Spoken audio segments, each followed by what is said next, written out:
Naomba nikuambie Mheshimiwa mgeni rasmi, Kiswahili hiki tumefanya mazungumzo wizara yetu na tunaendelea kufanya mazungumzo na mtendaji mkuu wa UNESCO pamoja na viongozi wa Meta duniani.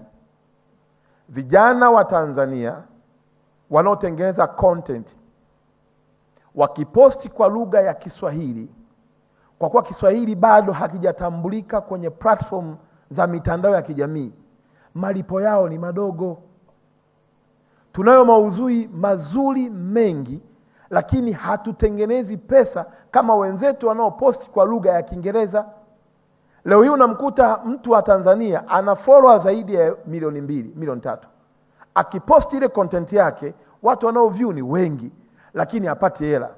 Instagram hawalipi, Facebook hawalipi, kwa TikTok hawalipi. Kwa sababu gani? Kiswahili bado watu wa Meta na wenye platform ya mitandao duniani hawajakitambua kama lugha rasmi. Mheshimiwa mgeni rasmi, wizara yetu kwa kushirikiana na UNESCO tumeanzisha mazungumzo na tuna imani ndani ya mwaka huu Mwenyezi Mungu akitujalia, Kiswahili pia kitatambulika rasmi kwenye platform zote duniani, ili vijana wanaotengeneza content hapa Tanzania kwa lugha ya Kiswahili watengeneze pesa, na ndio uchumi ambao Daktari Samia Suluhu Hassan anataka kuwafikishia wao. Baada ya kusema hayo, kama mnavyofahamu, tabasamu hilo ndio litakwenda kwao, na ameamua kila sekta itengeneze pesa. Na sisi slogan yetu ya kwamba iwe ni utamaduni ni pesa, iwe ni sanaa ni pesa, iwe ni mpira ni pesa, iwe ni Kiswahili au habari ni pesa. Na pesa hiyo ndio tabasamu ambalo Daktari Samia Suluhu Hassan anataka kuliacha kwa Tanzania.